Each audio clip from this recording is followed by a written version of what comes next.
So, welcome everyone. Thanks for joining us today.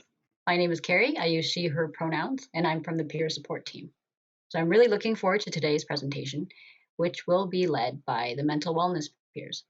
So, if you'd like to introduce yourselves, we can start with Adi.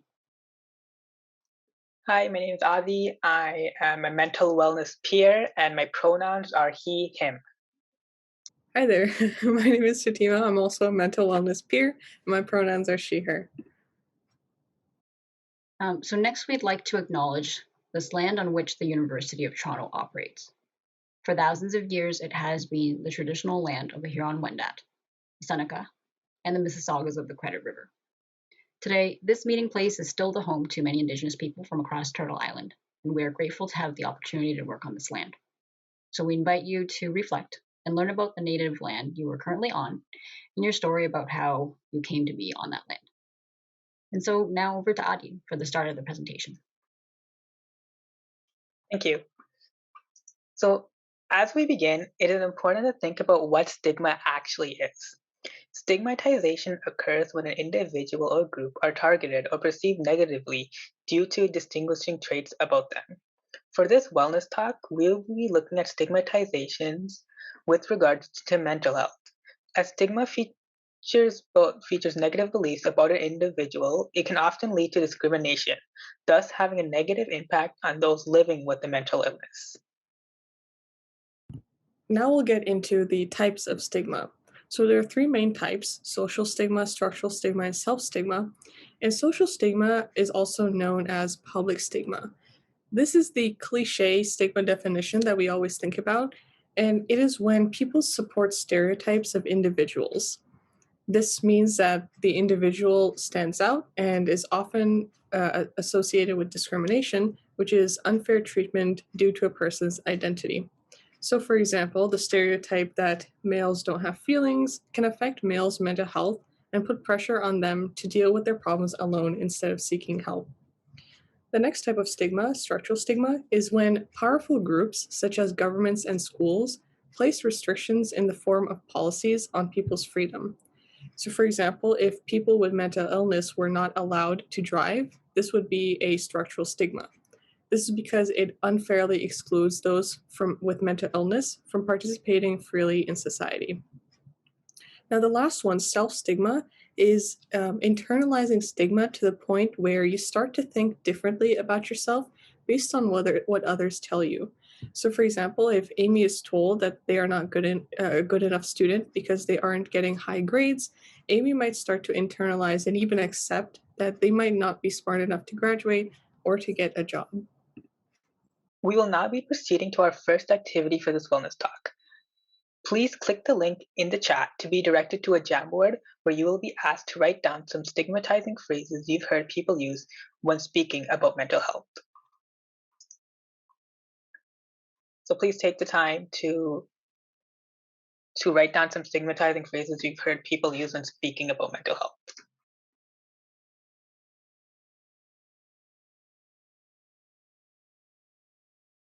So a common type of stigma associated with mental illness is stereotyping. Stereotyping is a negative form of stigma that reduces a particular group of people down to a particular belief or set of beliefs. With regards to mental health, stereotyping is dangerous as it prevents individuals who are in need of psychological aid from reaching out.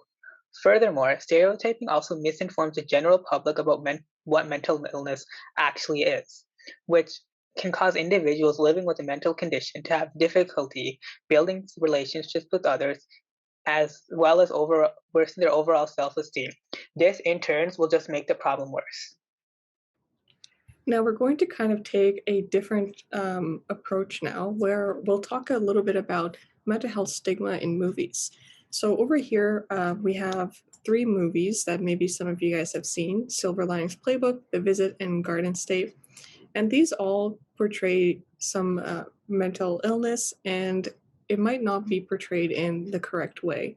So for example, in The Visit, we see some patients escape from a psychiatric hospital and eventually pull off a murder. Now, this is highly unlikely and paints a stereotype that people with mental illnesses are violent criminals that should be feared and avoided at all costs. we can probably think about how problematic that is. In this other slide, we have Split, Shutter Island, and Joker. Specifically in Joker, we see one of the characters stop taking their medication and eventually kind of descend into madness and become violent as a result. Now, this kind of is a dramatization of what actually happens and is not necessarily very true. In Split, the character suffers from a dissociative personality disorder, and one of the personalities that the character has is called the Beast. And in this Beast identity, the person carries out violent acts, and so overall, it just kind of paints those with DID in a bad light. And again, it perpetuates the negative stigma around mental illness. And so the idea is that many movies and other media content, while they may be entertaining and even thought-provoking, have problems in how they portray mental health. And thus, our goal, I think, is to engage with them critically. And one way we can begin to do that is to reflect with questions such as these ones, as you can see on our slide.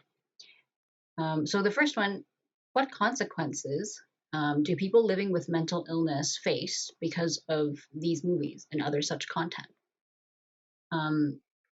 One example that I can think of is that there can be a sense of alienation around having one's own experience being misrepresented in all sorts of ways.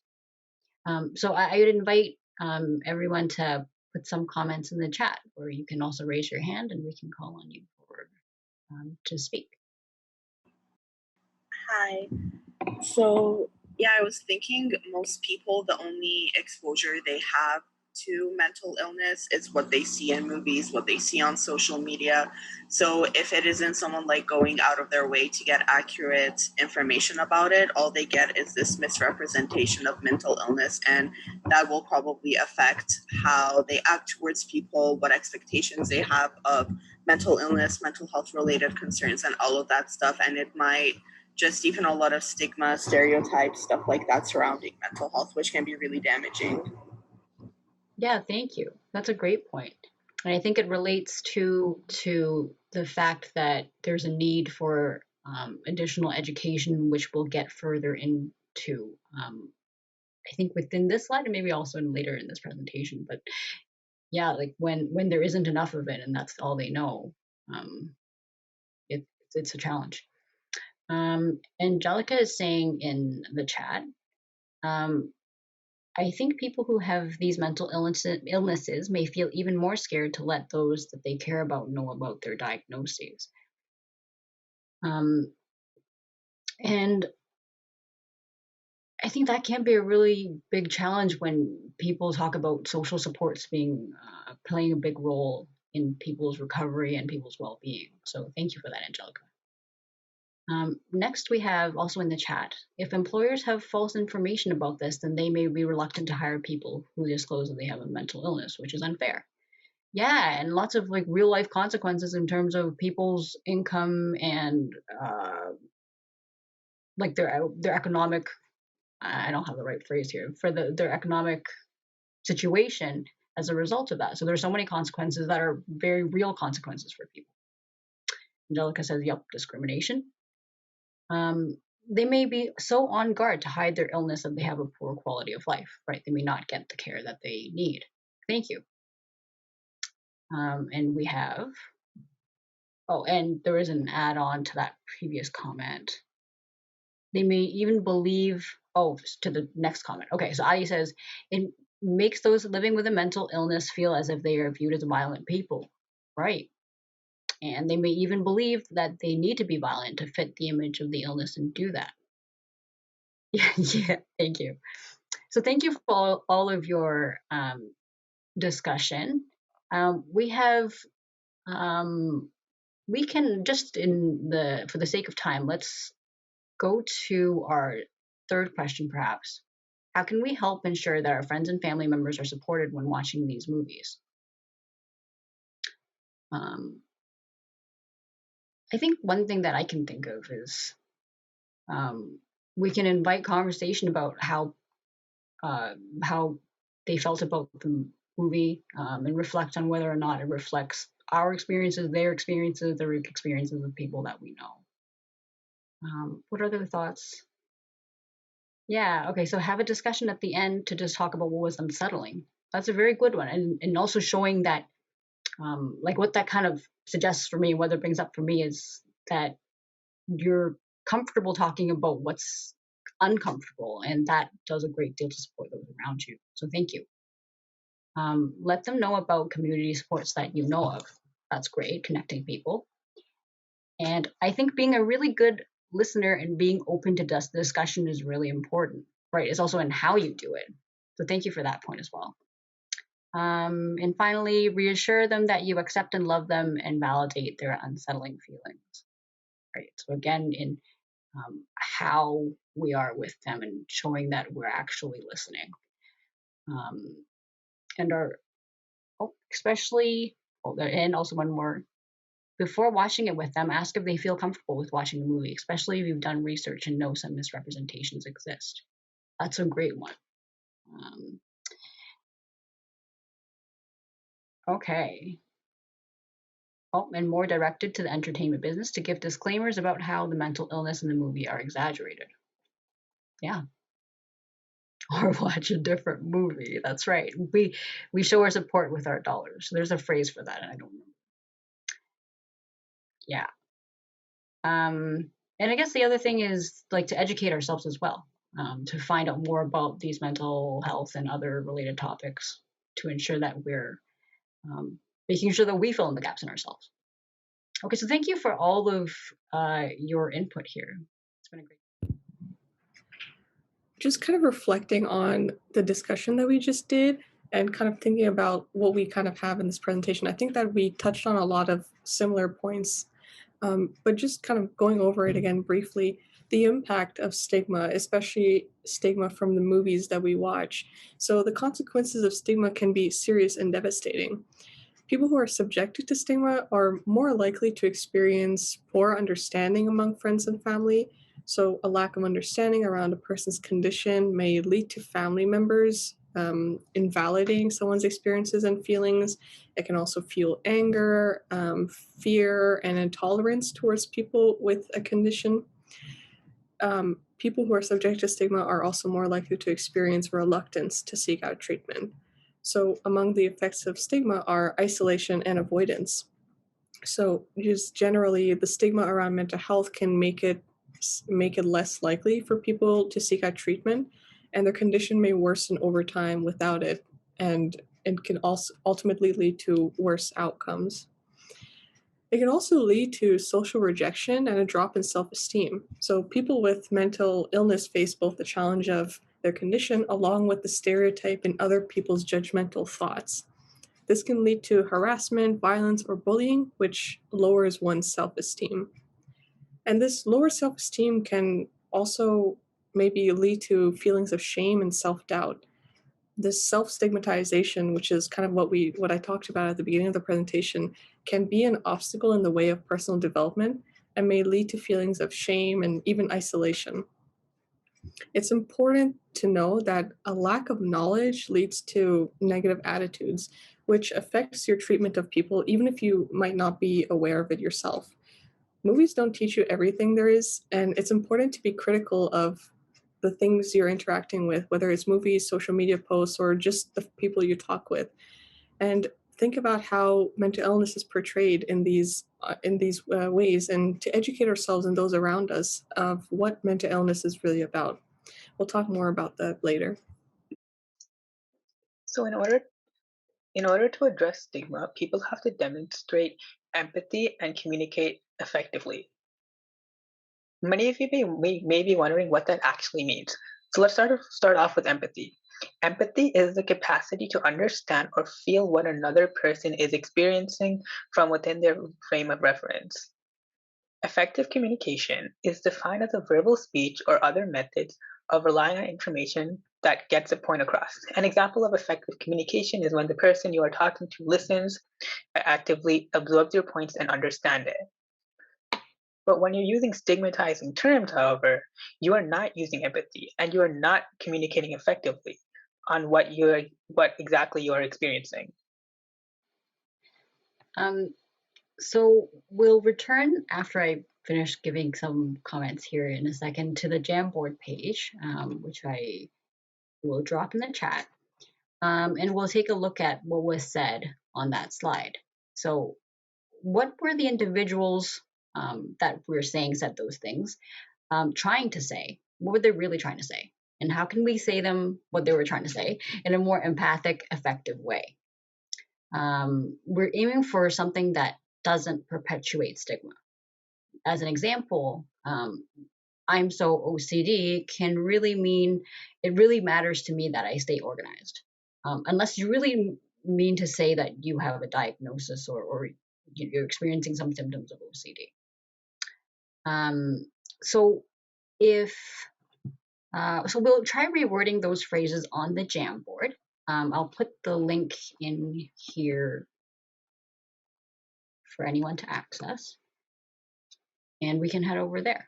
And so there's some slides. So once you're at the Jamboard, you can click the right arrow, and that will take you to the slides where you can move your particular post-it, your sticky, from the first slide to one of the next slides. Yep, and then if there's a column that says what is said, and you can say, put another sticky there for what you're actually trying to say. So look, we can start doing that now. Okay.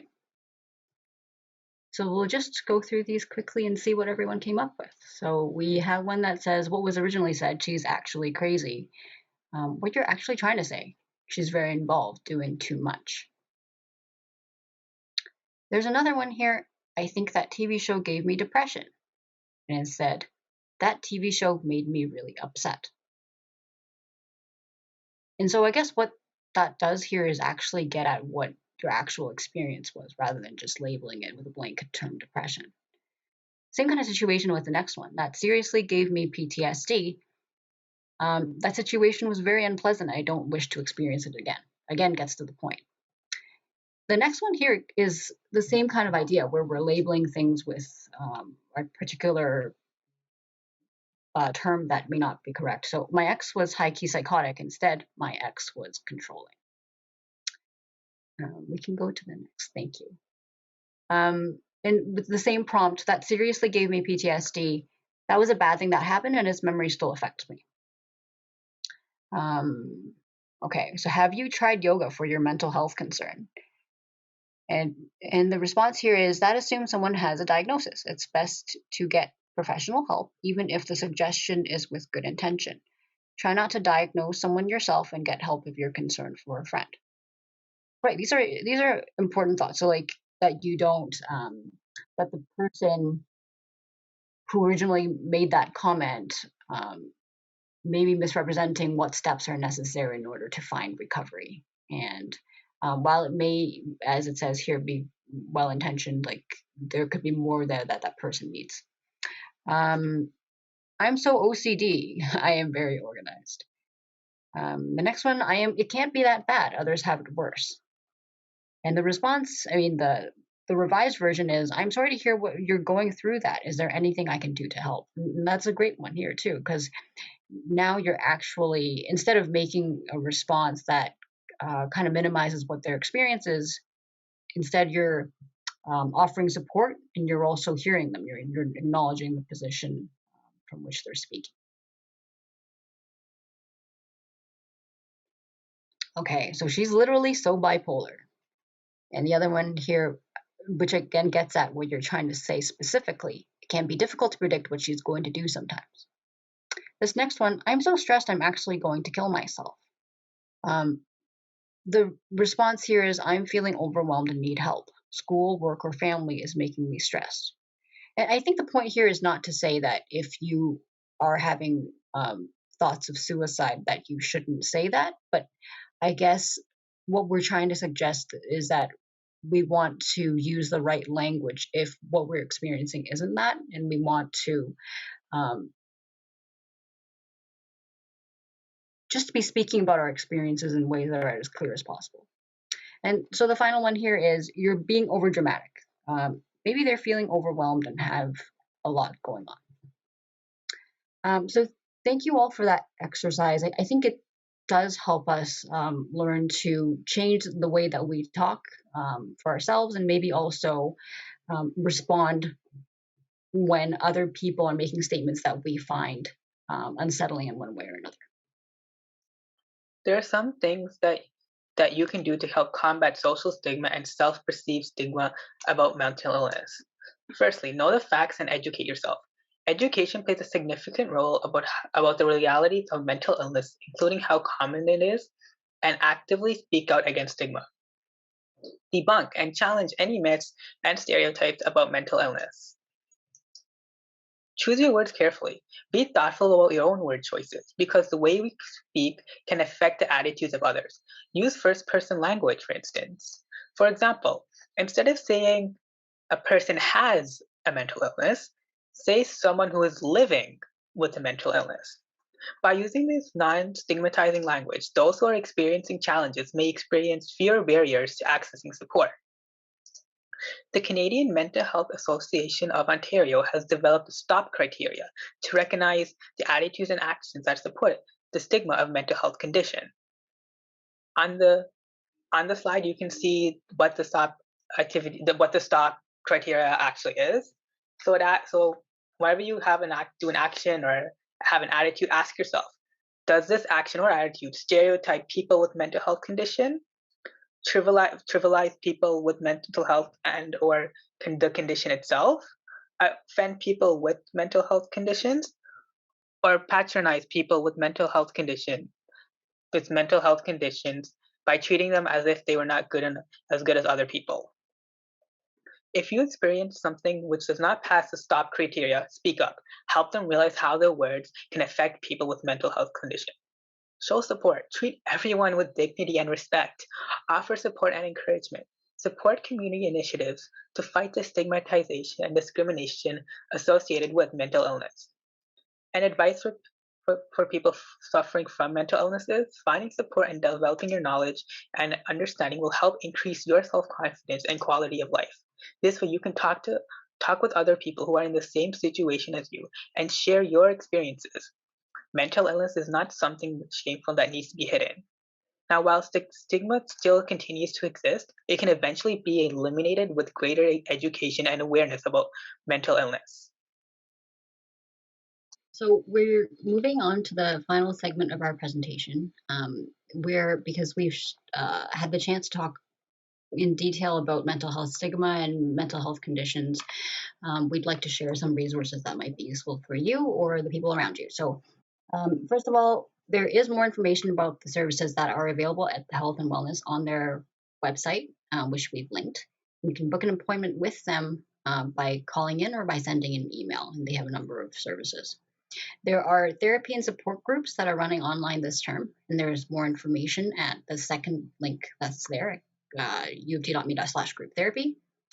UTSC Mental Health provides a list of on and off campus mental health resources, while MySSB provides 24-hour counseling services to UTSC students, whether they're within or outside of Canada, which you can access by downloading an app at the link that's shown. And finally, the Health and Wellness Center has a monthly newsletter that you can subscribe to and get the latest information about the services or what's on at the Health and Wellness Center. Next slide, please. And so Navi here is an anonymous service that allows you to ask a few questions in order to connect with the mental health resources that can help. So we invite you all to just give it a try and see what it's like. And we'll put that link in the chat as well. There's also Fatima has it there, thank you. There's also the second one, which is a tri-campus resource for student mental health. And so next up, we have some off-campus resources. Good to Talk. It's a service where post-secondary students can access support via telephone or text message and be connected to further help for mental health, addictions, and well-being. CAMH is the Center for Addiction and Mental Health in Toronto. There's all sorts of information about specific mental health conditions on their website, and they also provide a number of services. You can see their website for more information. And finally, Hope and Me Mood Disorders Association of Ontario has an information and support line that runs Mondays through Friday.